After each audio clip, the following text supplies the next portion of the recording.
시간이 되었습니다. 다 같이 묵상 기도 드리심으로 수요 저녁 예배를 하나님께 올려드리겠습니다.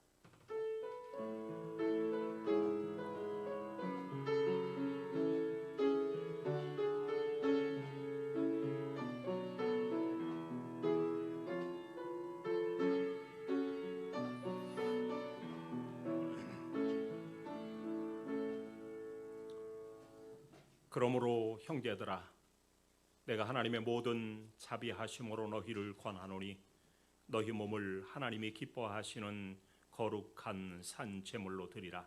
이는 너희가 드릴 영적 예배니라. 아멘. 참 좋으신 하나님 아버지, 오늘도 믿음의 권속들이 한자리에 모여 예배하는 이 시간, 몸과 마음, 뜻과 정성을 모두어 하나님께 올려드리오니 우리의 정성된 예배를 하나님 받으시고 한량없는 주의 은혜와 은총으로 덧입혀 주옵소서. 이 시간도 하늘의 문을 활짝 여셔서 신령한 하나님의 음성 들을 때에 말씀대로 준행하며 사는 우리들 되게 하여 주시옵시고, 오늘도 마음의 소원, 기도의 제목 가지고 나와 간구하며 기도할 때 하나님께서 들으시고 영광 거두어 주옵소서. 예수님의 이름으로 기도 올리옵나이다. 아멘. 251장입니다.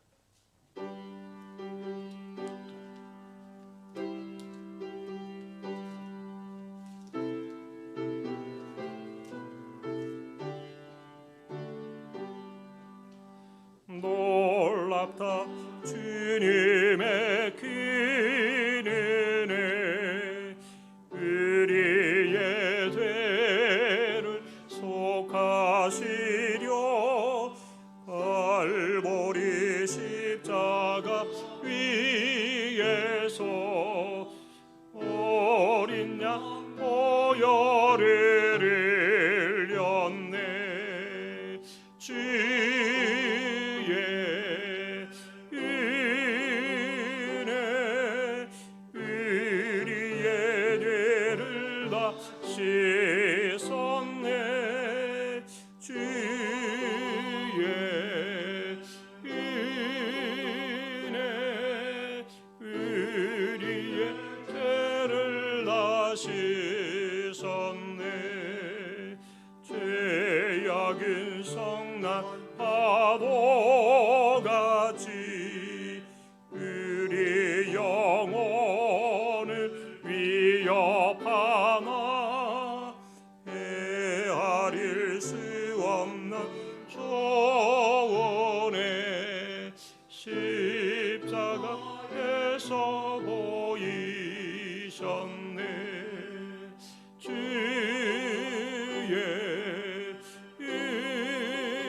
은혜 우리의 죄를 다 씻었네. 주의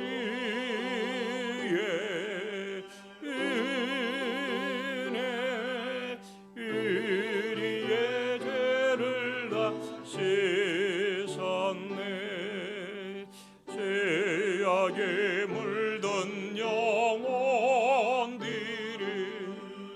주께서 피로 씻으셨네. 지금도 이르는 그 피에 눈보다 보이게 씻으라. 주의 은혜 우리의 죄를 다 씻었네. 주의 은혜 우리의 죄를 다 씻었네. 피할 수 없는 그 은혜를 믿는 자에게 보여주네.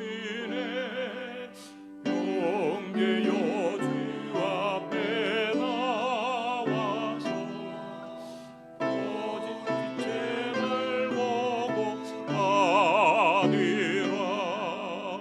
주의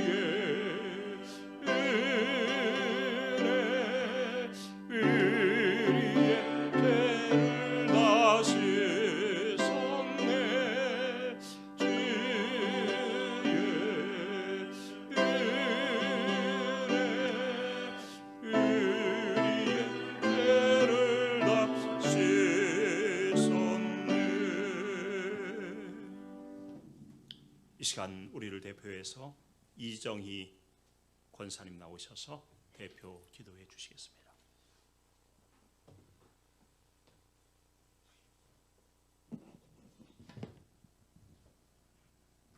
기도하겠습니다. 나의 영혼아 잠잠히 하나님만 바라라. 무릇 나의 소망이 그로부터 나오는도다. 오직 그만이 나의 반석이요 나의 구원이시요 나의 요새시니 내가 흔들리지 아니하리로다. 아멘. 우리 영혼의 소망이시며 반석이시며 구원이 되시는 하나님 아버지, 수요 예배로 불러주신 한량없는 은혜와 사랑을 감사를 드립니다. 아멘. 우리의 삶 속에 주님의 은혜가 없이는 살아갈 수 없음을 고백합니다. 이 시간 주님을 사모하는 마음으로 주님 전에 나와 온 마음을 다하여 찬송드리며 감사함으로 하나님 아버지께 예배하오니 받아주시고 우리 각자에게 필요한 말씀으로 채워주옵소서. 이 시간 하나님의 긍휼을 구합니다. 하루속히 코로나 사태가 종식되기를 간구합니다. 코로나로 명분을 삼아 현실에 안주하면서 주님께 나가지 못했던 모습을 돌아보며 회개합니다. 어려울수록 살아계신 하나님의 얼굴을 구하면서 영적으로 승리하게 하시고 강하신 주님의 능력에 의지하는 모든 주님의 자녀들 되게 하옵소서. 오늘 말씀을 전하시는 박신보 목사님 성령으로 충만하게 하옵시고 하나님의 음성을 선포하게 하여 주시고 말씀 듣는 저희들의 응답의 시간, 위로의 시간들이 되게 하옵소서. 이 예배를 주님께 의탁드리며 살아계신 예수님의 이름으로 기도합니다. 아멘.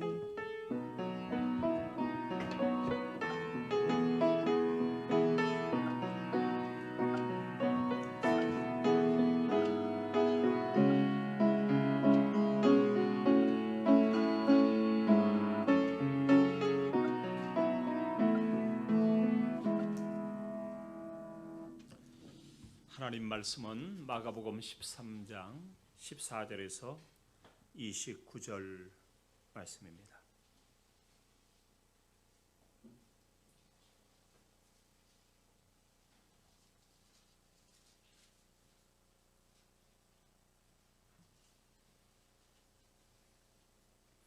마가복음 13장 14절에서 29절까지 교독하십니다.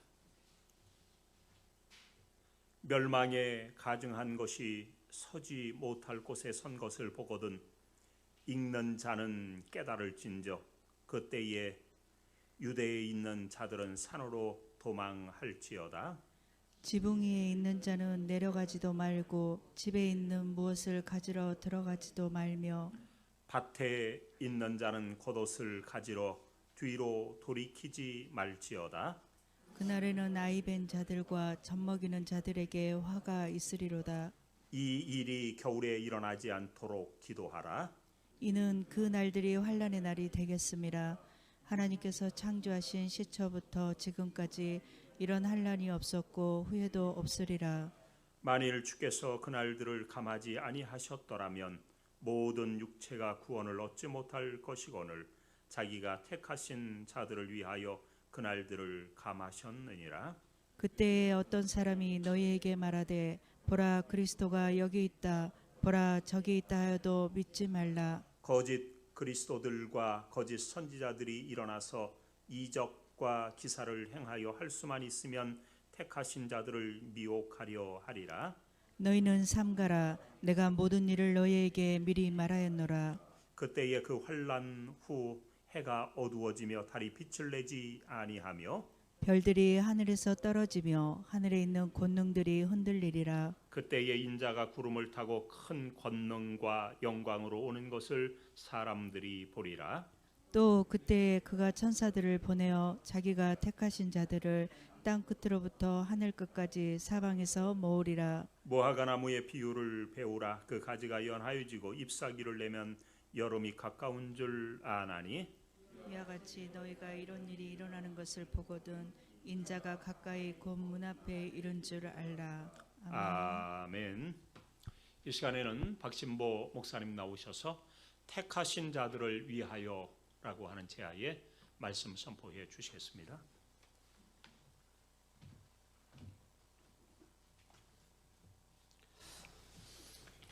할렐루야. 예배 중에 이렇게 성도들의 얼굴을 대면하여 보면서 예배할 수 있다고 하는 것이 정말 큰 기쁨이 되는 것을 다시 한번 느끼게 됩니다. 우리가 항상 모일 수 있기를 위해서 더 많이 기도해야 되겠습니다.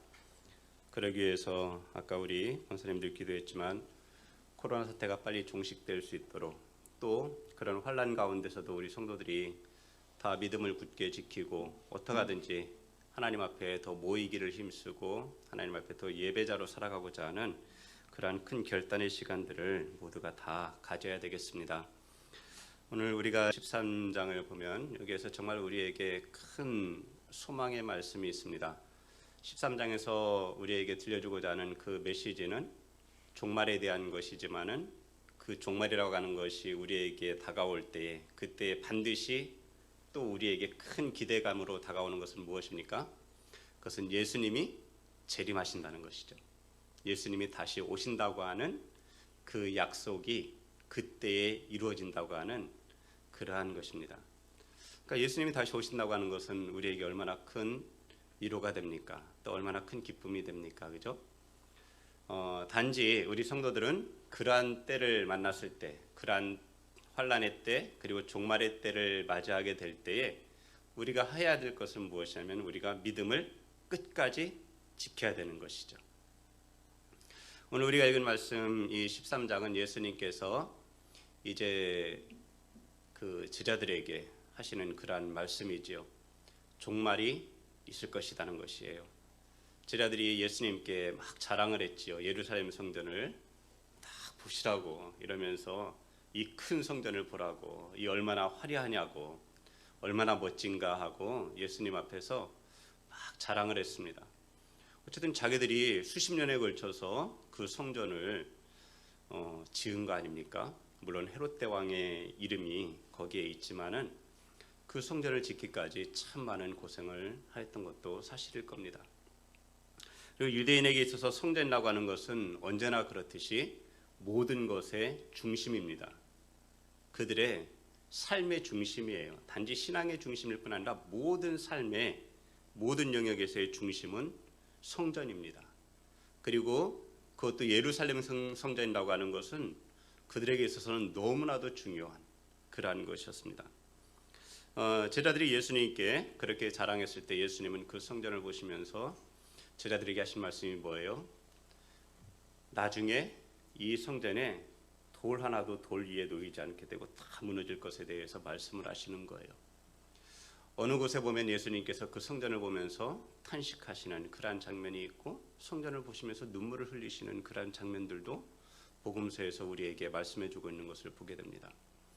그러니까 예수님께서 그 성전을 보시고 탄식하시고 성전을 보면서 눈물을 흘리시는 것은 그 성전이 결국은 무너지게 될 것, 그리고 그것이 돌 위에 돌 하나도 남지 않을 정도로 완전히 회파될 것을 미리 내다보시면서 주님은 탄식하시고 또 눈물을 흘리셨던 것을 우리가 말씀을 생각하면 기억하실 수 있을 줄 압니다.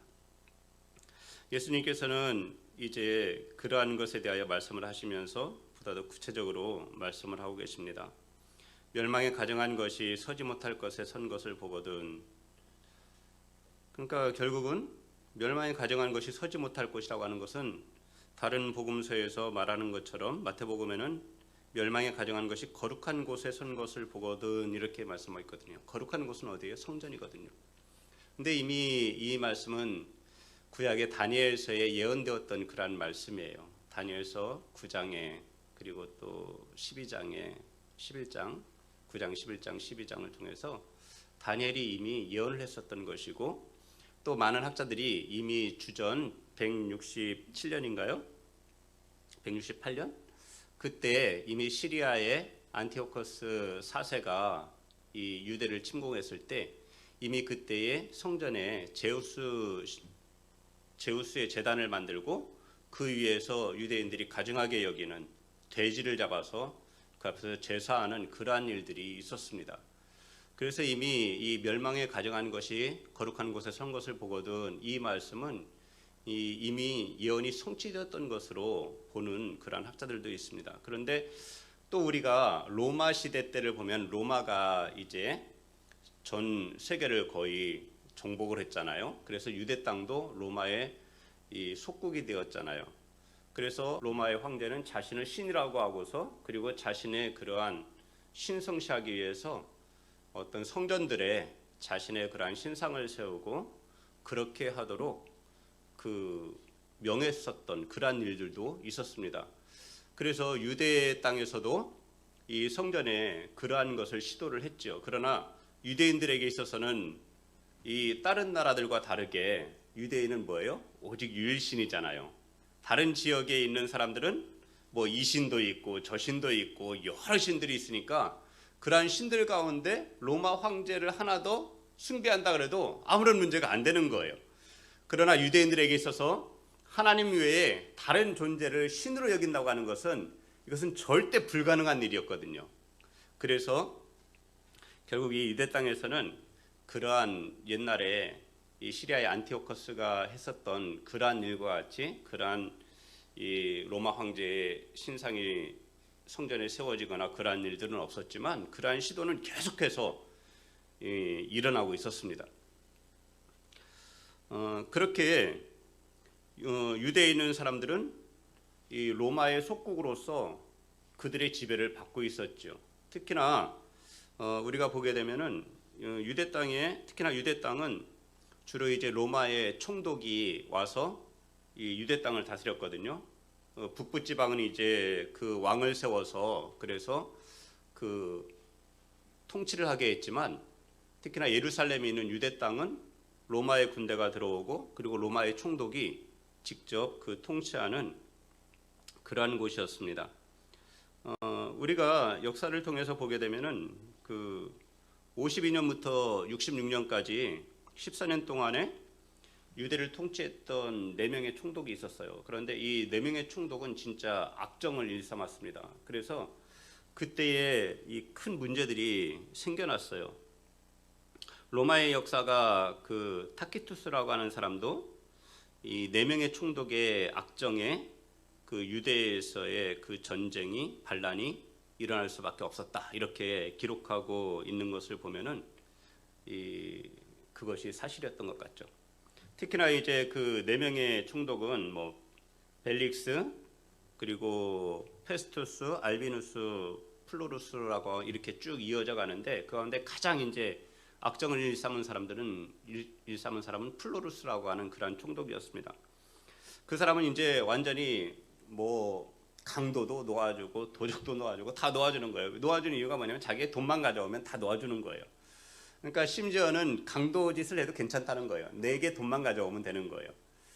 그러니까 뭐 그 유대 땅이 어떻게 되겠어요. 특히나 뭐 돈을 위해서는 어떤 일이라도 하는 그러한 사람이었거든요.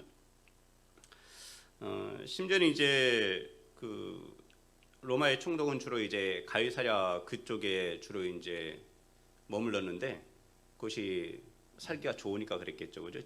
지중해 해안에 가이사랴 그 지방에서 주로 이제 살았는데 그곳에는 보면은 가이사랴인들 그러니까 이제 수리아인들하고 그리고 또 유대인들이 같이 살았어요. 그런데 그 가운데에서 유대인들 사회에서는 이미 거의 뭐 다른 나라의 통치가 오랫동안 계속되면서 거의 뭐 이제 회당 중심의 그러한 삶이 계속되고 있었죠. 유대인들이 이제 회당에서 저번에 이제 목사님도 말씀하셨지만 회당에서 결국은 그곳에서 교육의 장소가 되고 그것은 예배의 장소가 되고 그것은 기도의 장소가 되고 그 회당이라고 하는 것은 유대인 사회에서 가장 중심이 되는 그러한 교육기관이자 또는 예배 그리고 기도처가 되는 그러한 곳이었거든요.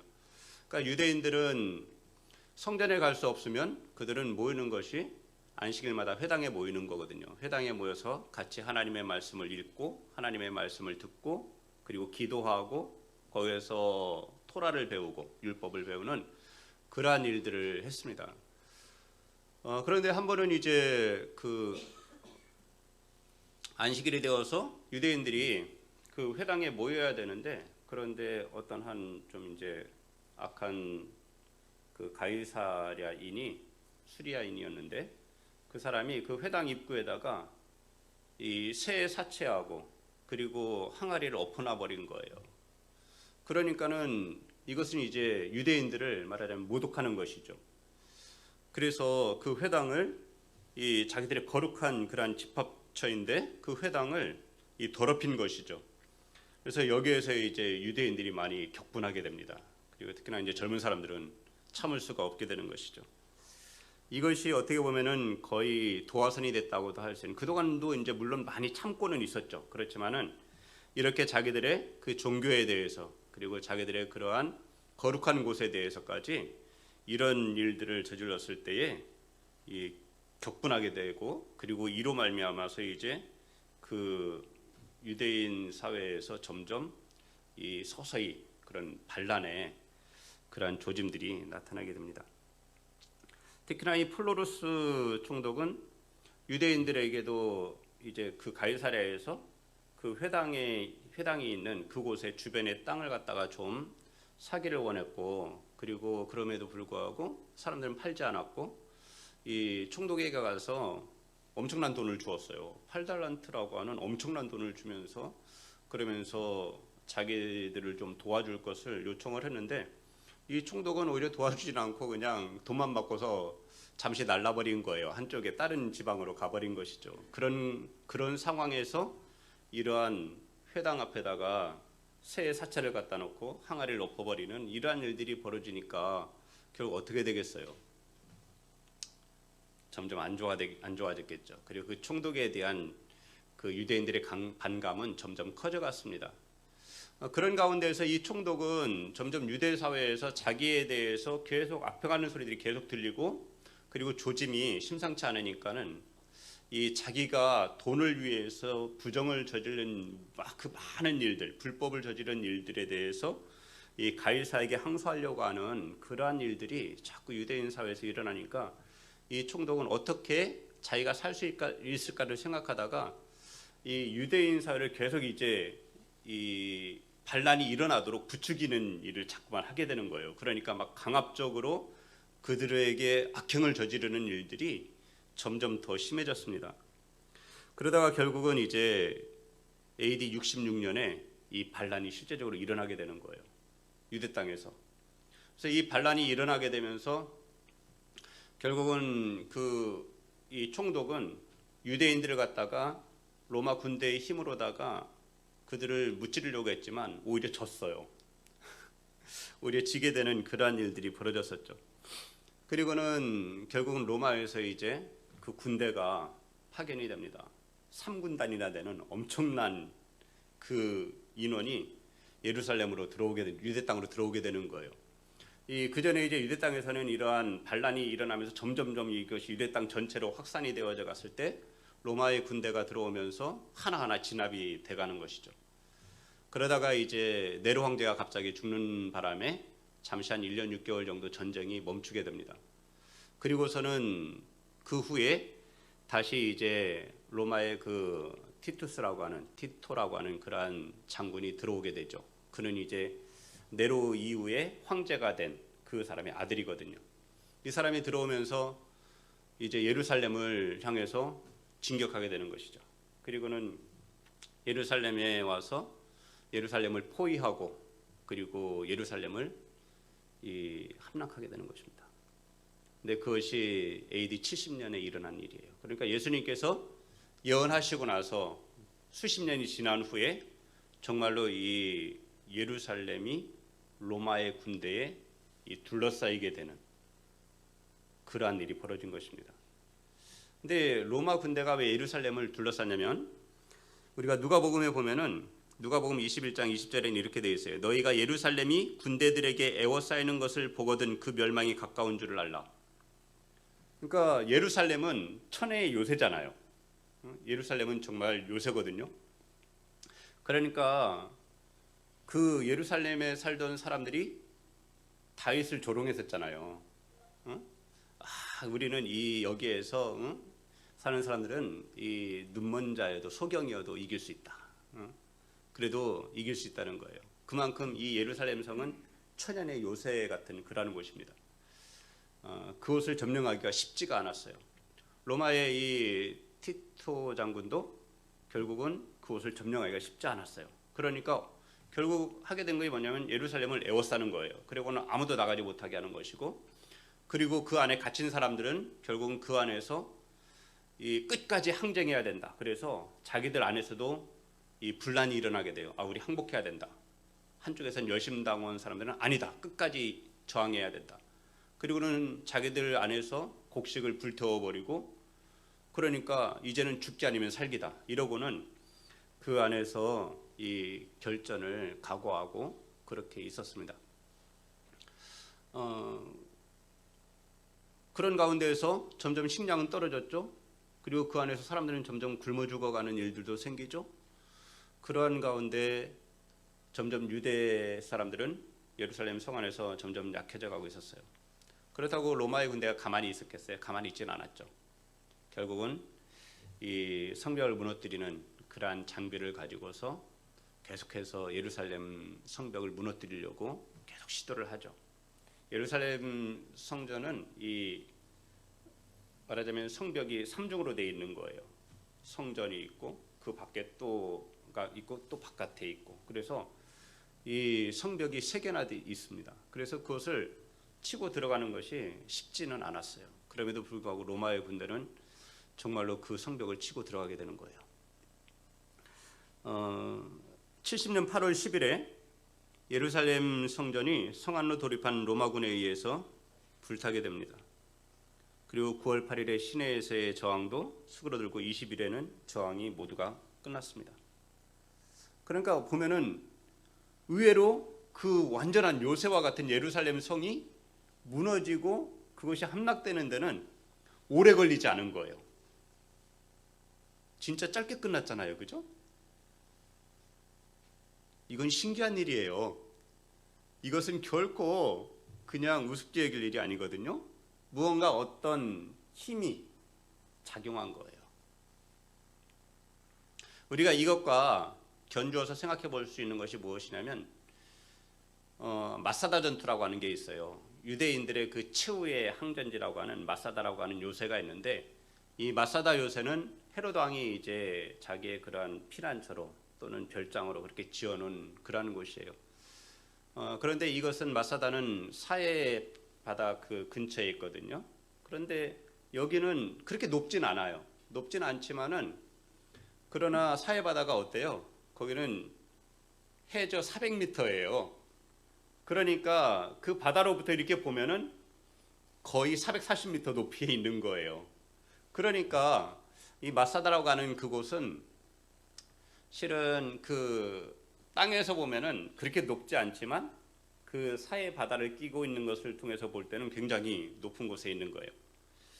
그리고 이곳에는 헤롯이 자신이 피난했을 때를 대비해서 3년치의 양식을 거기에 저장을 해놨어요. 그리고는 거기에 물을 갖다가 저장할 수 있는 많은 것들을 이렇게 준비를 해놨어요. 그 말하자면 물탱크가 얼마나 큰지 거기에서 수천 명의 사람이 3년을 살아도 능히 버틸 수 있는 그러한 정도로 굉장히 준비가 되어져 있는 그러한 곳입니다. 그리고 이 다른 곳에 비해서 딱 이렇게 솟아 올라와 있으니까 로마의 군대가 거기를 쳐들어갈 수가 없었어요. 이길 수가 없는 거예요. 아무리 해도 거기를 함락할 수가 없는 거예요.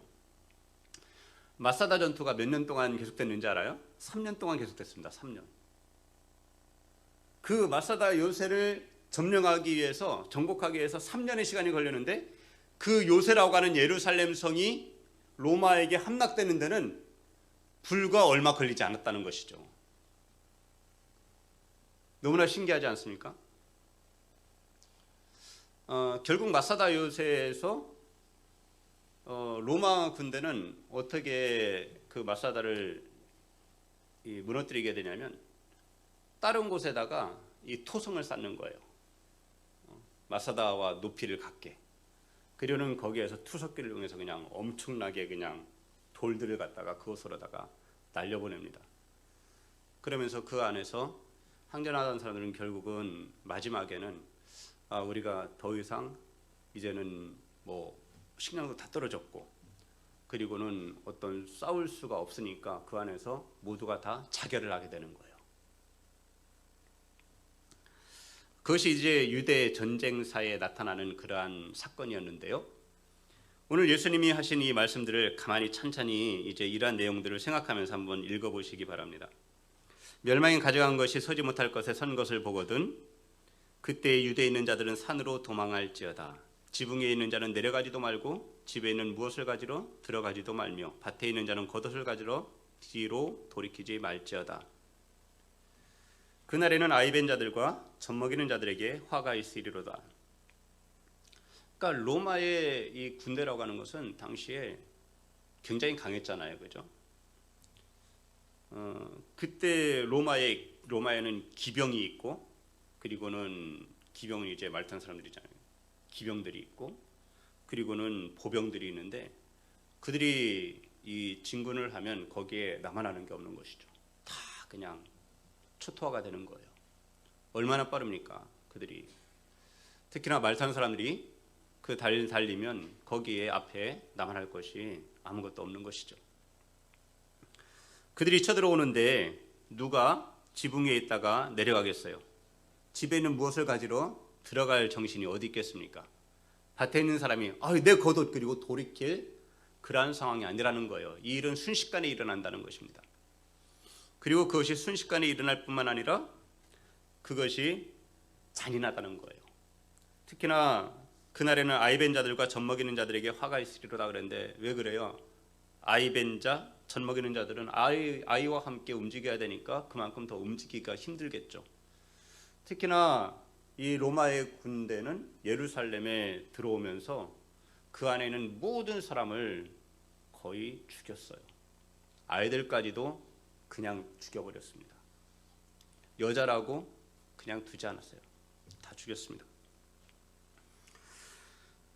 나중에 그 요세푸스가 기록한 그러한 것들을 보게 되면 예루살렘 공방전 과정에서 사망한 사람이 무려 110만 명이라고 했습니다. 어떻게 그렇게 많은 사람이 죽을 수 있었을까? 그렇게 생각하겠지만은 실은 그렇게 많은 사람이 죽었다는 것입니다. 그때 그곳에 있던 사람들은 거의 270만 명이 있었다고 그래요. 성 안에. 그리고 그 전쟁 중에 포로로 잡힌 유대인의 수는 거의 9만 7천 명. 그러니까 아이벤 사람도 그냥 로마인의 칼에 그냥 죽임을 당하는 거예요. 아이를 데리고 피신하던 사람도 그냥 죽임을 당한 거예요. 수많은 사람들이 죽었습니다. 예수님은 그러한 가운데 이런 말씀을 하셨어요. 이 일이 겨울에 일어나지 않도록 기도하라. 이는 그 날들이 환난의 날이 되겠습니다. 이 팔레스타인의 겨울은 우기잖아요, 그죠? 더군다나 비가 내리는 그러한 때예요. 그만큼 피난하기가 더 어려운 그러한 상황들이겠죠. 특히나 겨울에는 어떤 먹을 것을 구할 수가 없는 그러한 때이기도 하죠. 그래서 예수님은 오히려 이 일이 겨울에 일어나지 않도록 기도하라고 그렇게 말씀하셨습니다. 근데 정말로 겨울에 일어나지는 않았어요. 그리고 그러한 환난의 날은 하나님께서 창조하신 시초부터 지금까지 이런 환난이 없었고 후에도 없겠다고 말씀을 하셨어요. 몇 명이 죽었다고요? 110만 명이. 어떻게 그런 일이 있을 수가 있겠어요? 그죠? 20절을 보게 되면 만일 주께서 그 날들을 감하지 아니하셨더라면 모든 육체가 구원을 얻지 못할 것이거늘 자기가 택하신 자들을 위하여 그 날들을 감하셨느니라. 물론 예루살렘을 이 함락하는 그러한 과정에서 그 시간은 짧았어요. 물론 이제 그것이 뭐냐면 성 안에 그들이 들어오면서 그러면서 그 안이 정리되는 그 때까지 짧았다는 얘기예요. 첫 번째 성벽이 무너지면서 마지막 예루살렘 성전의 벽이 무너질 때까지 그 기간이 짧았다는 거예요. 보통 처음에 그 성벽을 무너뜨리기 위해서는 굉장히 많은 시간이 필요가 했습니다. 그들은 그 안에 들어갈 수가 없어서 예루살렘을 에워싸고 밖으로 나갈 수도 없게 하고 들어갈 수도 없게 하고 로마 군대가 다 막아섰어요. 그리고 그 안에서 나오는 사람들은 다 죽여서 십자가에 매달았습니다. 십자가에 매달아 죽게도 했겠죠. 그러한 일들이 계속 벌어지는 가운데에 예루살렘 성벽이 첫 번째 무너지고 나서 그리고 마지막 정리될 때까지는 굉장히 짧았다는 거예요. 그러면은 두 번째 성벽은 더 약해서일까요? 그거는 아닐 거예요. 두 번째 성벽도 마찬가지로 강했습니다. 물론 그 안에 사람들은 더 모였겠죠. 그리고 더 싸울 수가 있었을 거예요. 그럼에도 불구하고 그 시간은 굉장히 빠르게, 예루살렘 성이 무너져가는 시간은 굉장히 마치 무슨 열차가 달리듯이 그렇게 빠르게 무너져갔던 것입니다. 근데 그 이유가 뭐라고요? 주께서 그 날들을 감하셨다는 거예요. 그러지 않았다면 110만 명이 아니라 그때에 모였던 사람이 270만 명이라고 그러는데 얼마나 많은 사람이 죽었을지 상상도 할 수 없을 거예요. 당시 로마의 군대가 예루살렘 성을 무너뜨리면서 얼마나 이 예루살렘의 어쨌든 항전이 심했는지, 그리고 유대 땅에서의 그러한 로마에 대한 반란이 그들에게서 얼마나 이 경각심을 일으켰는지, 보통 로마인들은 그리고 고대의 전쟁을 보게 되면 이 성전에 대해서는 무너뜨리질 않았어요. 그들의 어떤 정신이라고 생각해서, 그래서 그 성전 같은 것은 무너뜨리질 않고 그냥 보존을 해주었습니다. 그런데 예루살렘 성전은 완전히 무너뜨리는데 돌 위에 돌 하나도 남지 않을 정도로 그렇게 무너뜨려 버렸어요. 로마인들도 알았던 것이죠. 무엇을요? 예루살렘 성전이 유대인들의 정신의 지주가 된다고 하는 것을 알았던 거예요. 이 예루살렘 성전이 다시금 세워지면 또다시 이러한 반란이 또 일어날 수도 있다고 하는 것에 대해서 알았던 것이거든요. 그리고 또한 더군다나 다른 나라에서 보면은 성전은 그들의 어떤 이 성전이라고 하는 것, 각 나라에 있어서 성전들은 있잖아요. 그 성전들은 어떻게 보면은 전쟁의 장소는 아니었어요. 그곳에 끝까지 남아서 그 성전 안에 들어가서 그곳에서 끝까지 싸우진 않았단 말이에요. 그것은 그냥 오히려 자기들 안에서도 그것을 지키려고, 그것은 보존하려고 그것은 피했단 말이에요. 그럼에도 불구하고 유대인들은 성전 안에서까지, 예루살렘 성전 안에서까지 이 항전을 계속했기 때문에 그 성전을 완전히 로마는 다 무너뜨렸던 것입니다. 근데 하나님은 이것이 이렇게 될 수밖에 없는 것을 이미 보고 계셨던 것이죠. 유대 땅이, 그리고 유대교라고 하는 것이 결국은 이것이 무너져야만, 그래야만 하나님께서 원하셨던 그 복음이 땅 끝까지 퍼져나가는 이 역사가 이루어지게 된다고 하는 것을 하나님은 바라보고 계시는 것이죠. 그러니까 예루살렘 성전이라고 하는 것은 진짜 성전 되시는 예수님이 오실 때까지만 이것이 필요한 것이에요. 성전은 예수님의 모형이잖아요. 그러니까 실체 되시는, 성전의 실체 되시는 예수님이 오셨으니 성전의 제사는 더 이상 필요하지 않게 된 거거든요. 그럼에도 불구하고 유대인들은 이 성전이라고 하는 것이 계속 남아있게 되면 그들은 언제나 뭐예요? 그들의 마음속의 중심은 언제나 성전이 될 거예요. 이것은 그림자임에도 불구하고 우리의 실체 되시는 예수님이 오셔서 자신이 성전 되심을 보여주셨음에도 불구하고, 그리고 자신으로 말미암아 이 세상의 모든 죄인이 다 하나님 앞에 죄사함 받을 수 있는 길을 여셨음에도 불구하고 여전히 그들은 성전에서 하나님 앞에 제사하는 일을 계속하게 될 것이라는 것이죠. 그러니까 결국 이 성전은 어떻게 돼야 되는 거예요? 그것은 무너져야만 되는 거예요. 그래야 그들의 눈이 이 땅에 세워진 번쩍번쩍 빛나는 그 헤롯의 금빛나는 그 성전으로부터 참된 성전이신 예수 그리스도를 향해서 그들의 시선이 돌아가게 될 수밖에 없는 것이잖아요. 하나님께서는 그 예루살렘 성전이 무너지는 데 있어서도 이렇게 역사하셨습니다. 성전이 빠른 시간에 무너지고, 그리고 그 안에 있었던 사람들이 결국은 이것이 아니라 진짜 성전 되시는 예수님을 바라볼 수 있도록 그들을 그것으로부터 흩어버리시는 거예요. 전에는 예루살렘이었지만 그곳에 하나님의 임재를 상징하고 있었고, 그리고 모든 이들이 그 앞에 나와왔지만 이제는 각각의 사람을 하나님의 성전으로 삼으시는 그 하나님의 놀라우신 역사 속에서 모든 사람들은 참된 성전이 되시는 예수님을 통해서 자신도 그분 안에서 성전이 되어져 가는 이 역사가 성도들 가운데 일어나야만 했던 것입니다. 그러니까 하나님은 그들을 구원하시려고 그 날들을 감하셨습니다.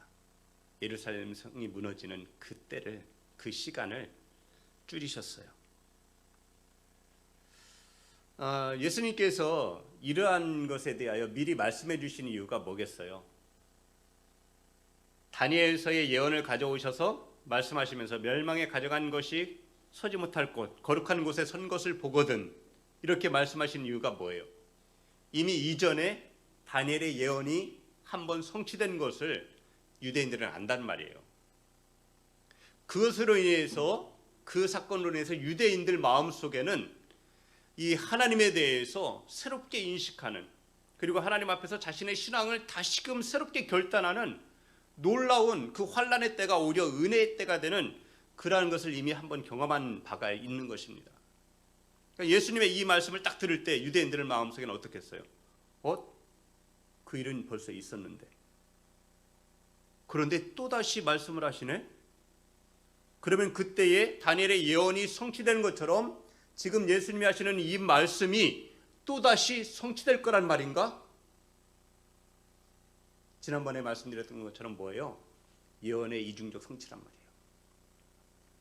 이미 이전에 성취된 그것에 대해서 예수님은 또다시 그것을 가져오면서 다시금 예언하시면서 또 그러한 일이 다시금 일어날 것에 대해서 말씀을 하시는 거거든요. 그런데 그 일이 정말로 어떻게 됐다고요? 일어났다고요. AD 70년에. 그런데 예수님은 여기에서 한 번 더 나아가시는 거잖아요. 지금 우리가 오늘 읽은 말씀을 보게 되면은 이제 그 뒤에는 어떤 사람들이 나타나서 내가 그리스도다 하면서 택하신 자들을 미혹하려 하리라고 하는 그러한 일들에 대해서 예수님이 말씀을 하시잖아요. 그죠? 이것은 이제 예수님께서 또다시 한 걸음 더 나아가서 더 미래를 향해서 우리에게 일러주시는 거라고 볼 수가 있습니다. 지금도 많은 거짓 선자들이 있잖아요. 그죠? 그리고 거짓 예수가 있잖아요. 자칭 예수라고 하는 사람들은 얼마나 많아요. 특히나 우리나라에 그런 사람들이 가장 많다는 그러한 통계도 있잖아요. 그런데 그러한 거짓 선지자들, 거짓 예수, 이러한 사람들이 나타나서 하나님께서 택하신 자들을 미혹하려고 할 거라는 거예요. 우리가 굉장히 주의를 많이 기울였었던 그러한 신천지도 마찬가지잖아요. 그죠? 어떻게 거기에 넘어갈 수 있을까 싶잖아요. 어떻게 그런 말도 안 되는, 오늘 여기에 나오는 것처럼 예수님께서 분명하게 예언하신 그 성경의 예언들을 쭉 따라가 보게 되면은 어떻게 그런 사람이 보혜사가 될 수가 있어요. 말도 안 되는 거잖아요. 성경을 처음부터 끝까지 차분히 읽기만 해도 거기에 빠지지 않을 거란 말이에요. 그런데 많은 사람들이 거기에 넘어가는 이유가 뭐였어요? 그것은 어떤 교리적인 것보다도 무엇 때문이었냐면 인간적인 관계 때문에 많은 사람이 넘어갔다고 그렇게 볼 수가 있습니다. 어떤 사람들이 증언을 했잖아요. 자기는 그거 상관없다는 거예요. 교리적인 거 상관없다는 거예요. 단지 그 사람들이 나에게 행했던 일, 나를 대우해 줬던 일, 나에게 관심을 가지고 나를 보살펴 주었던 그것 때문에 나는 그곳에 있고 싶다는 거예요. 그렇게 증언하는 사람이 있었잖아요. 난 그것 때문에 나는 거기가 좋다고. 결국은 뭐였어요? 사랑받고 싶은 거예요. 관심받고 싶은 거예요. 누군가 나를 위해주고 나를 아껴주고 나를 챙겨주는 그런 것들이 좋았던 거예요. 더군다나 이 시대는 점점 그것이 없어져 가고 있잖아요. 사랑이 식어져 가고 있잖아요. 관심이 없어져 가고 있잖아요. 제가 이번 주에 책을 읽다가 좀 충격적인 그러한 것을 좀 내용을 봤었는데 이미 옛날에 있었던 일이에요. 옛날에 뉴욕에서 있었던 일인데 그런데 한 20대 후반의 여성이 길거리에서 어떤 사람에 의해서 죽임을 당했어요. 그런데 그때에 이 여자가 그 거리에서 얼마나 막 도와달라고 살려달라고 했겠어요. 그런데 그것을 지켜보는 사람들이 그곳에 많았다는 거예요. 많았는데 불구하고 그 사람에 대해서 그 일에 대해서 신고한 사람이 하나도 없었다는 거예요. 이 여자는 그 흉수에게 칼에 찔렸어요. 막 도망가는데 도와달라고 하니까 사람들이 내다볼 거 아니에요. 그러니까 이 따라가던 사람이 피했어요. 그런데 그 후에 아무런 일도 일어나지 않는 거예요. 어떻게 했을 것 같아요? 또 다시 나타나서 그 여자를 다시 쫓아가면서 또 칼로 찔렀다는 거예요. 그럼에도 불구하고 아무도 그 일에 대해서 경찰에 신고한 사람이 없었다는 거거든요. 결국 그 여자는 이 사람에게 3번씩이나 칼에 찔리면서 결국 죽게 되었다는 거예요. 왜 그럴까요? 누군가 도와주겠지. 누군가 신고했겠지. 그러면서 전부가 저렇게 많은 사람들이 다 봤는데 누군가 했을 거야. 괜히 내가 신고했다가 괜히 경찰에 불려다니고 괜히 귀찮아. 이러한 것들이 모두의 마음에 똑같이 있었다는 거거든요. 결국 뭐예요? 사랑이 점점 식어져가는 거예요. 관심을 두지 않는 거예요. 불확실한 거예요. 내가 안 해도 누군가 했을 거야. 확실하지 않은 그런 가운데서 그냥 관심을 접어버렸던 것이죠. 근데 이제 그걸 이렇게 보면서 제 딸을 한번 생각을 해봤습니다. 지난번 이제 딸을 머물고 있는 그런 숙소에 데려다주면서 어떻게 얘기를 하다 보니까 이 딸이 경찰서에 자기가 놀라서 신고했었던 그런 얘기들을 하는 거예요. 자기는 경찰에 자주 연락을 한대요. 그래갖고 얘가 도대체 경찰서에 뭔 연락을 하나 하고 이제 가만히 들어봤더니 지난주에는 그런 일이 있었던 거예요. 이제 집 앞에서 이 큰 길을 건너오려고 그러는데 신호등이 안 바뀌는 거예요. 5분 정도가 지났는데도 신호등이 바뀌질 않고 그러니까 한쪽의 신호만 계속 주어지는 거죠. 그러니까 이제 어떤 사람은 빨간불이니까 기다리고 있는데 뒤에서 버스는 계속 막 빵빵 거리는 거죠. 막 가라고 한참을 기다리니까 고장이라는 거죠. 근데 이제 이 사람은 뒤에서 버스가 막 계속 빵빵 거리니까 앞으로 조금 가다가 멈추고 그러는데 이제 어떤 사람 누군가가 거기를 이제 딱 지나간 거예요. 지나가니까 빨간불인데 한 사람이 지나가니까 다른 사람들이 이제 슬금슬금 지나가는 거예요. 그런데 그 한쪽은 이제 우장산이라고 하는 그쪽에서 내려오는 내리막길이 있어요. 그런데 거기에서는 그 상황이 잘 안 보이잖아요. 오히려 거기서 내려오다 보면은 파란불이면은 그냥 거기서 내려오는데 파란불이면 어떡하겠어요. 빨리 지나가야지. 그럴 거 아니에요. 그런 가운데 얘가 이제 사고가 날까봐 너무 겁이 났던 거예요. 그래서 자기는 이거 큰일 나겠다 싶어서 그 사거리에서 조금 떨어져서 피해갖고는 경찰서에 신고를 했대요. 여기 어딘데 신호등이 고장인 것 같다고 그런 신고를 했다고 하더라고요. 그랬더니 나중에 이제 경찰서에서 연락이 왔대요. 처리했다고.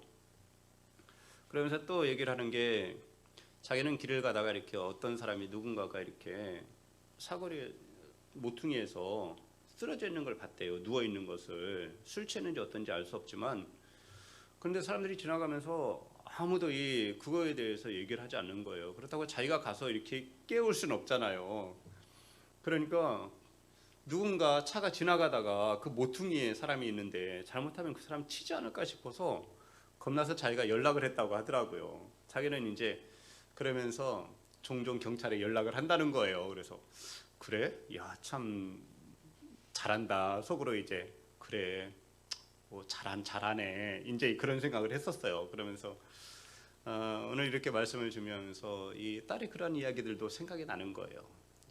진짜 이 시대에 점점 사람들에 대해서 서로 사랑이 점점 식어져가는 시대에 그리고 더군다나 형제가 없잖아요. 더군다나 지금은 어떤 시대예요? 코로나 시대예요. 이번에 설 명절에 어디 가지도 못하셨잖아요. 자식들을 만나지도 못했잖아요. 부모님을 찾아뵙지도 못했잖아요. 저도 형제들을 만나지 못했어요. 올 거냐 그러는데 안 간다고 했습니다. 가고 싶었지만 못 갔습니다. 그래서 전 뭘 할게요? 저희 가족에게 저희 교회 임시성전을 구경시켜 주려고 가족들과 함께 교회 왔다 갔습니다. 그런데 점점 형제들도 이것이 장기화되면 점점 만나지 못할 거예요. 점점 만나지 못하면 점점 사랑도, 형제들 간의 사랑도 점점 식어져 갈 것 같아요. 그런 때에 어떤 사람들이 우리를 미혹하려고 한다면 어떻게 하면 되겠어요? 다가오고 친밀하게 대하고 관심을 가져주고 위해주고 아껴주는 그러한 행동을 누군가가 나에게 한다 그러면 넘어갈까요? 안 넘어갈까요? 넘어가기 쉽죠? 넘어가기 쉬울 거예요. 많은 사람들이 자그마한 친절에 그것을 받고 나면은 그 친절에 대해서 항상 사람들은 이 보상 심리가 있다는 거예요. 내가 받았으니까 줘야 되는 거예요. 내가 받았으니까 하나 받았으면 나도 하나 줘야지 내 마음이 편하잖아요. 근데 누군가가 나에게 무엇을 주면 나도 어떻게 하겠어요? 그 사람이 무언가 나에게 친절을 베푼 사람이 나에게 요청할 때 그때 어떻게 해요? 그 사람의 얘기를 들어줘야 되는 거예요. 복음방 같은 데 갔었던 사람들이 왜 갔어요? 무언가 그냥 뭐 단순하게 자그마한 그런 어떤 친절들을 베푸는 그 가운데에서 한 번만 좀 와줘라. 그냥 한두 번만 와서 그냥 나 대신 좀 출석해줘라. 이러한 부탁을 했을 때 거기 갔다가 그냥 붙잡힌 사람들이 많은 거잖아요. 그러니까 결국은 뭐예요? 이러한 친절, 이러한 작은 관심들, 이러한 사랑들, 이런 것이 결국은 우리를 미혹할 수 있다는 거예요. 그런데 말세에 그러한 일들이 각처에서 있을 것에 대해서 주님께서 미리 말씀을 하시는 거예요. 그래서 할 수만 있으면 택하신 자들을 미혹하려 할 것이다. 특히나 그들은 어떤 자들은 기적과 이사를 행하면서 이적을 행하면서 미혹할 것이다. 그러면서 주님이 하신 말씀이 뭐예요? 너희는 삼가라 말씀하시는 거예요. 너희는 조심해라. 삼가해라. 조심해라. 너희가 주의해라. 잘 살펴라. 마음의 경계심을 늦추지 말아라. 주님이 말씀해 주시는 거예요. 내가 모든 일을 너희에게 미리 말하였노라. 결국 우리에게 주님께서 미리 말씀하신 이유는 뭐예요? 우리가 그러한 미혹에 넘어가지 말라는 거예요. 또한 환난의 때를 당할 때를 준비하라는 거예요. 그래서 그러한 때가 닥치면 어떡하라고요? 뒤돌아보지 말라는 거예요. 피하라는 거예요. 근데 그때에도 우리가 능히 피할 수 있도록 위에서 뭐 하라고 주님이 말씀하세요? 기도하라고 말씀하시는 거예요. 이러한 일이 겨울에 일어나지 않도록 기도해라. 주님께서는 이미 우리에게 환난의 날이 다가올 때에 어떻게 해야 될 것에 대해서 우리에게 미리 말씀을 해주시는 것은 주님께서 택하신 우리들로 하여금 미혹에 빠지지 않고 우리가 끝까지 믿음을 지켜서 결국 구원을 받도록 하시기 위한 주님의 그러한 사랑의 배려란 말씀입니다.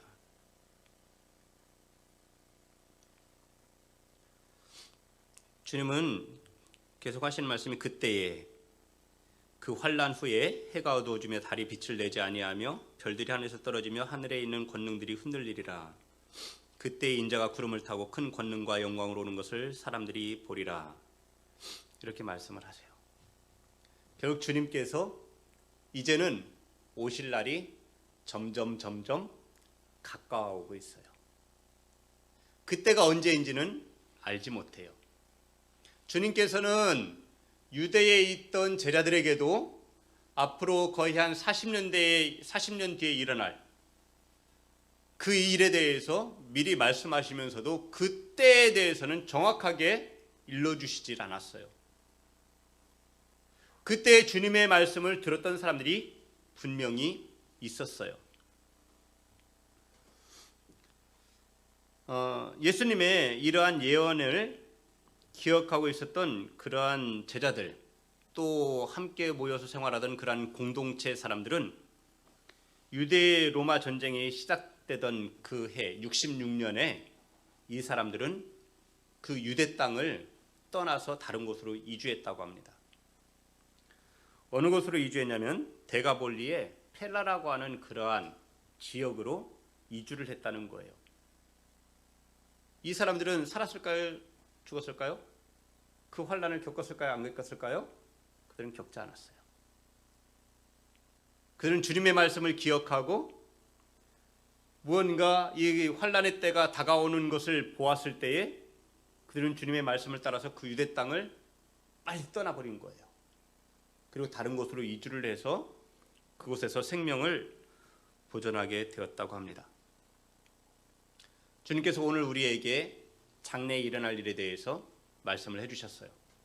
마가는 당시에 로마의 치세하에서 고난당하는 그리스도인들, 그리고 또한 그 가운데서 예수님을 믿고자 하는 사람들에게 예수님이 하셨던 이 말씀을 전해주고 있습니다.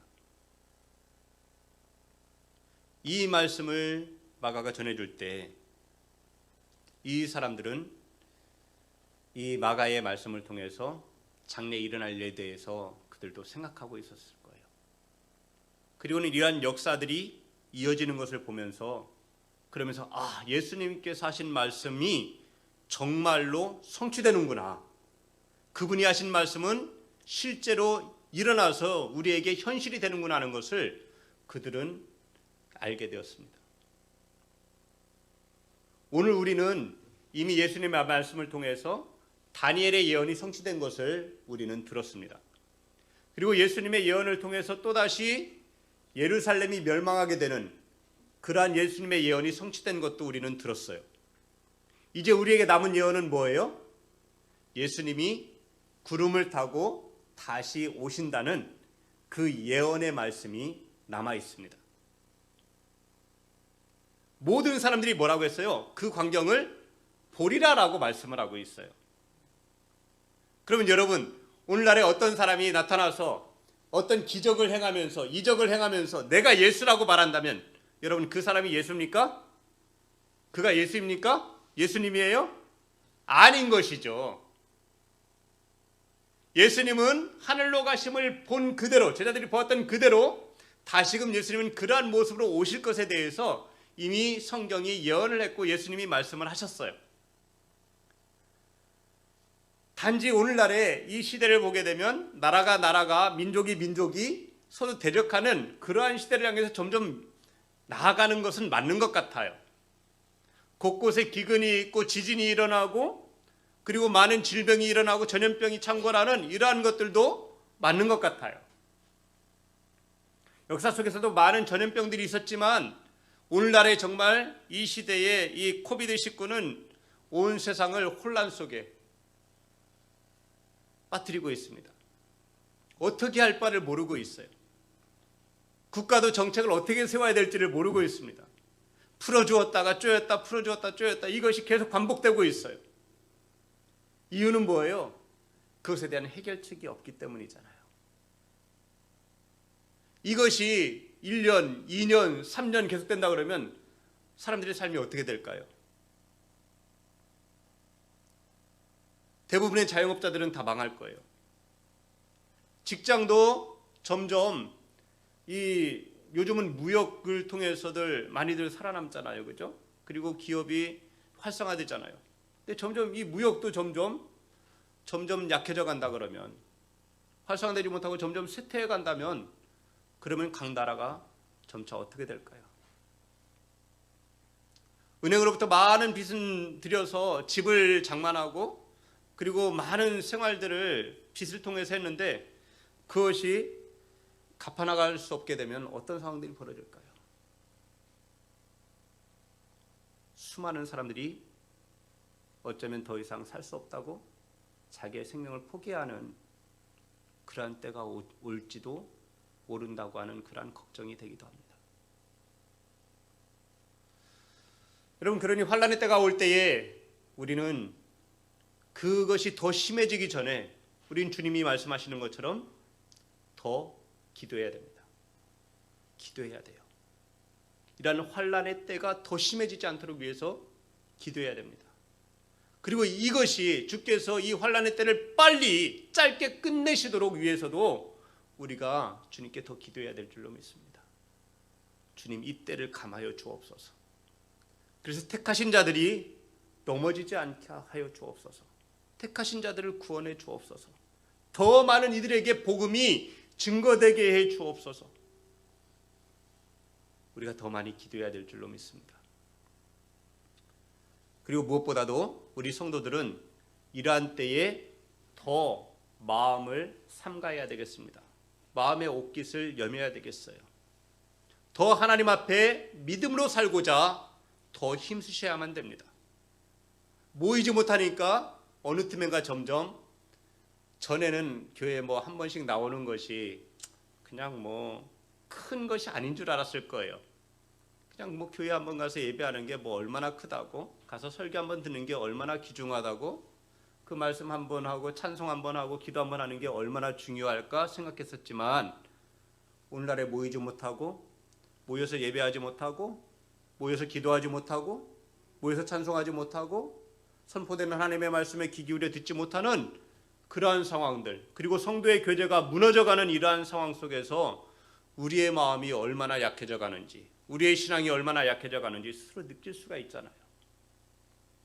그래서 이러한 때에 우리는 더 마음의 옷깃을 여미고 신앙의 빗장을 더 굳게 닫아 걸고 믿음을 지켜나가는 그 삶을 위해서 더 힘써야만 됩니다. 금년에 우리는 전교인 성경 일독하기로 이렇게 대회를 하고 있잖아요. 그죠? 열심히 읽고 계시죠? 여기 계신 분들은 다 읽으실 줄 믿어요. 우리 청년들은 안 읽는 것 같아요. 청년들이 읽자고 했었거든요. 그런데 읽지를 않는 것 같아요. 우리 청년들을 위해서 많이 기도해 주시기를 부탁드립니다. 그리고 저에게도 저희 입에서 나가는 그 말 한마디 한마디가 권세가 있도록 위해서 기도해 주시기를 부탁드립니다. 우리 청년들이 저의 권면하는 그러한 말을 딱 듣고 마음이 움직이고, 그리고 성경을 읽어야 되겠다는 그러한 생각들이 들도록 위해서 기도해 주시기를 부탁드립니다. 가정에서도 자녀들에게 말씀을 같이 읽자고 권하시기를 부탁드립니다. 같이 한 집에서 살지 않아도, 야, 우리가 금년에 우리 교회에서 성경 일독 대회를 하는데 우리 다 같이 성경을 읽자. 그동안 읽지 못했어도 괜찮아요. 오늘부터 다시 같이 읽자. 같은 곳을 읽어나가자. 그리고 오늘 읽은 말씀에서 무언가 하나님이 내게 주신 은혜가 있다면 나에게도 좀 나누어 주면 좋겠다. 나도 내가 받은 은혜가 있으면 나누어 줄게. 그러고 서로가 좀 소통하시면 얼마나 좋겠어요. 그죠? 그렇게 하시면 좋겠습니다. 더군다나 우리가 모이지 못하니 더 많이 전화 연락하시기를 부탁드립니다. 그리고 더 많이 전화하고 더 많이 기도해 주세요. 더 많이 기도해 주세요. 그래서 성도의 교제가, 우리의 교제는 실상 우리가 만나서 같이, 요즘은 음식도 나누지 못하잖아요. 그죠? 떡을 떼지도 못하고 소모임도 갖지 못하잖아요. 그러나 우리 안에는 누가 계세요? 성령께서 계시잖아요. 초대교회 때 수많은 성도들이 다 흩어졌어요. 뿔뿔이 흩어졌지만 그들은 언제나 성령으로 말미암아 그 안에서 서로가 교통하는, 서로가 소통하는, 성령으로 말미암아 소통하는 그러한 교회 공동체를 능히 넉넉히 만들어 나갔잖아요. 오늘 우리 성도들도 성령 안에서 한 교회 공동체를 다시금 굳게 세워가는 그러한 놀라운 은혜의 때로 만들어 가시는 지혜가 있기를 부탁드립니다. 말씀을 맺겠습니다. 주님께서 마지막 때에 대해서 미리 말씀하신 것은 택하신 자들을 사랑하시기 때문이었어요. 그리고 그 택하신 자들에게 미리 경고의 말씀을 주셨어요. 마지막 때에 어떤 일들이 벌어질 것이니까 어떠한 징조들이 보이면 너희는 빨리 피해라. 그리고 그때에 너희들이 피하는 일에 어려움이 없도록 위해서 기도해라. 주님이 말씀하셨어요. 그리고 또한 그러한 때에 너희를 미혹하려고 하는 이들이 많이 일어날 텐데 미혹당하지 않도록 너희는 스스로 삼가해라. 주님이 말씀하셨습니다. 오늘 이러한 은혜가 우리 성도들에게 있어서 그래서 이 환난의 때에 우리 성도들이 다 믿음을 굳게 지키고 그리고 또한 장래를 바라보면서 주님의 약속을 바라보면서 그때를 위해서 더 많이 기도하는 모든 성도들 되시기를 주님의 이름으로 부탁을 드리겠습니다. 기도하겠습니다. 하나님 아버지 참 감사합니다. 주님은 끝까지 택하신 자들을 사랑하심을 오늘 말씀을 통해서도 우리가 볼 수가 있었습니다. 주님은 택하신 자들을 위해서 장래의 일을 미리 예언으로 알려주셨습니다. 주님의 말씀을 기억한 성도들은 그 환난의 날이 올 때에 그 징조를 보면서 피하여서 목숨을 부지할 수가 있었고 또 그들은 끝까지 미혹한 자들 가운데에서 믿음을 지켜서 결국 구원에 이르게 되는 일도 역사 속에서 우리에게 보여주고 있음을 알게 됩니다. 하나님 아버지 우리도 이 말세지마를 당하여서 우리가 더욱 스스로 삼가하고 또한 위에서 기도하며 우리가 끝까지 믿음을 지켜나가는 복된 성도들 되도록 그리고 또한 이 어려운 때에 오히려 성령 안에서 참된 교회 공동체를 이루어가는 모든 성도들이 되도록 주님 도와주시고 인도하여 주옵소서. 예수님의 이름으로 기도드립니다. 아멘.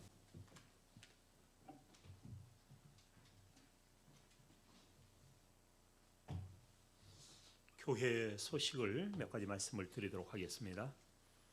우리 이번 주부터는 온 성도들이 함께 모여서 우리 예배드리도록 그렇게 하겠습니다. 1부, 2부 예배 우리 좌석수의 20% 50명 내에서 1부, 2부로 드리도록 그렇게 하겠습니다. 1부에 50명, 2부에 50명 이렇게 드리도록 하겠습니다. 그리고 이번 돌아오는 주부터는 우리 오늘 수요일 날도 차량 운행했습니다마는 차량 운행 또한 실시하도록 하겠습니다. 새벽 예배 계속되고 있고요. 수요 예배 오늘부터 이렇게 또 같이 모여서 대면 예배로 드려집니다. 주일 학교도 이번 돌아오는 주일부터 우리 주일 학교 예배가 재개되도록 하겠습니다.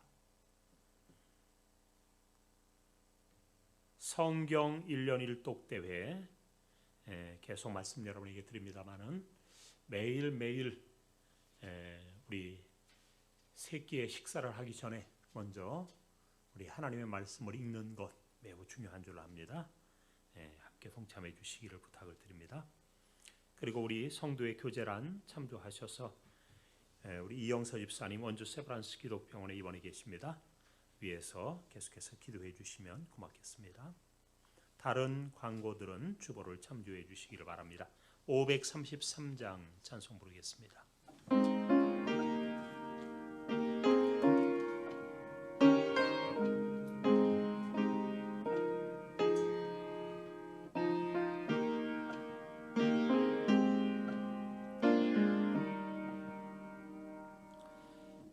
우리 주 십자가 고난 당하실 때에 너는 거기에 섰나. 죄인 덜 위하여 목숨 버리실 때에 너는 거기 있었나. 거기 십자가에서 우리 위에 죽으신 주님, 너희는 무엇을 주저하고 있느냐. 사랑해 주께로 오라. 세상의 모든 것 소유한다고 해도 내게 만족 없으며 오직 주 예수님 내 주사 참된 족지시네.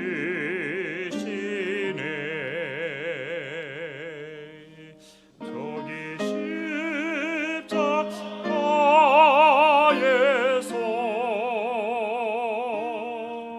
우리 위에 죽으신 주님, 너희는 무엇을 주저하고 있느냐. 사랑의 주께로 오라. 우리 주 조용히 너를 부르실 때에 주께 모두 나오라. 오직 주 예수님 믿고 순종할 때에 주가 영생 주시리. 거기 십자가에서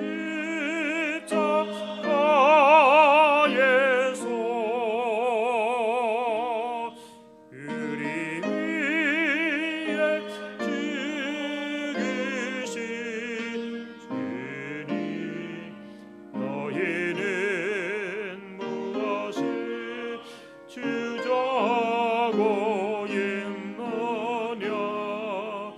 사랑의 주께로 오라. 아멘. 이 시간 우리 한번 통성으로 합심해서 좀 기도하는 시간을 갖도록 하겠습니다. 먼저 오늘 들은 말씀을 우리 한번 생각하면서 환난 때, 마지막 때에 하나님께서 택하신 자들에게 말씀을 주시는 이유는 택하신 자들을 사랑하기 때문인 줄 압니다. 오늘도 우리를 사랑하시는 주님 앞에 우리가 서 있습니다. 또한 마지막 때에 이러한 우리들을 향해서 경고의 메시지도 또한 주시는 모습을 찾아볼 수 있고요. 무엇보다도 미혹당하지 않도록 삼가라고 우리에게 말씀하시고 계십니다. 마지막 때입니다. 종말입니다. 환난의 때입니다. 우리들 마땅히 주님의 말씀에 귀 기울여 듣고 경고하심으로 우리가 받을 뿐만 아니라 유혹에 빠지지 않도록 삼가는 신령한 삶을 살게 해달라고 기도하도록 하겠습니다. 2021년도 교회표 예수님 사역을 본받는 공동체 되기 위하여 무엇보다도 교육, 선교, 치료에 앞장서는 우리들 다 되게 해달라고 우리 한번 기도하도록 하겠습니다. 주일 예배 온전히 회복될 수 있기를 위해서 또 우리 새벽 예배, 수요 예배, 또 주일 학교의 모든 예배들을 놓고도 기도하도록 하겠습니다. 성경 1년 1독 대회 은혜 가운데 진행되기를 위해서 기도해 주시고 우리 이영서 집사님의 치료와 회복을 위해서도 기도해 주시면 고맙겠습니다. 여러분 또한 여러분의 가져온 기도 제목 놓고 우리 합심해서 주여 한번 부르시고 잠시 한번 통성으로 기도하겠습니다. 주여, 살아계신 주 하나님 아버지, 오늘도 살아계신 하나님 앞에 섰습니다. 오늘도 아버지 하나님여 들려주시는 주의 음성들 우리들 듣고 하나님의 그 음성 앞에 온전히 헌신하는 우리들 다 되어지기를 원하옵고 기도하옵나이다. 하나님께서 택하신 자들을 무한히 사랑하시기에 이처럼 아버지 하나님이여 경고의 메시지를 통해서 미혹하는 자들로부터 삼가라고 말씀하시는 주의 음성을 듣사오니 마지막 때를 만났습니다.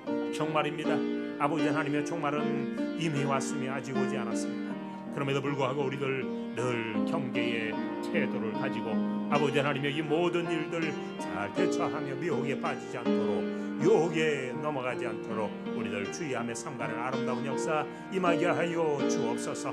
살아계신 하나님 아버지, 오늘도 말씀을 들었습니다. 말씀을 통하여 신령한 삶을 사는 우리들 다 되게 하시고 2021년도 예수님 사역을 본받는 공동체 되어지기를 원하옵고 기도하옵나이다. 살아계신 하나님 아버지, 교육하는 공동체 아버지 하나님의 선교하는 공동체, 치료하는 공동체로서의 사명들 잘 감당하게 하시고, 무엇보다 아버지 하나님의 코로나19로 인하여 어려운 상황 가운데 있사오나 이러한 때에 속히 모든 예배들이 회복되는 아름다운 역사들도 임하기를 원하옵고 기도하옵나이다. 이번 주에 우리들 함께 모여 예배할 텐데 오직 하나님께만 큰 영광과 존귀를 올려드릴 수 있도록 크신 은혜 날 이루어주시기를 원하옵고 기도하옵나이다. 만왕의 왕이시여 만주의 주시여 주께서 친히 함께 하시며 도와주셔서 오직 하나님의 그 놀라운 역사만을 이루어드릴 수 있도록 인도해 주시옵시고, 오늘도 함께하여 주시니 감사합니다. 성경 1년 1독 대회를 통하여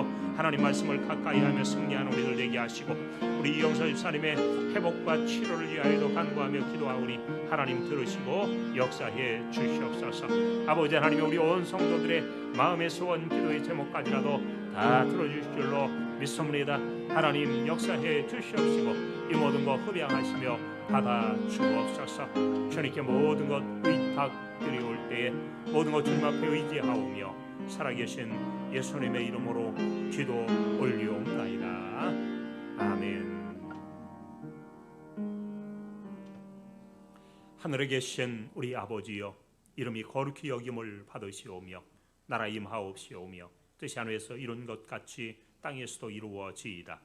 오늘날 우리에게 일용할 양식을 주옵시고 우리가 우리에게 죄지은 자를 사하여 준 것 같이 우리 죄를 사하여 주옵시고 우리를 시험에 들게 하지 마옵시고 다만 악에서 구하옵소서. 되게 나라와 권세와 영광이 아버지께 영원히 있사옵나이다. 아멘.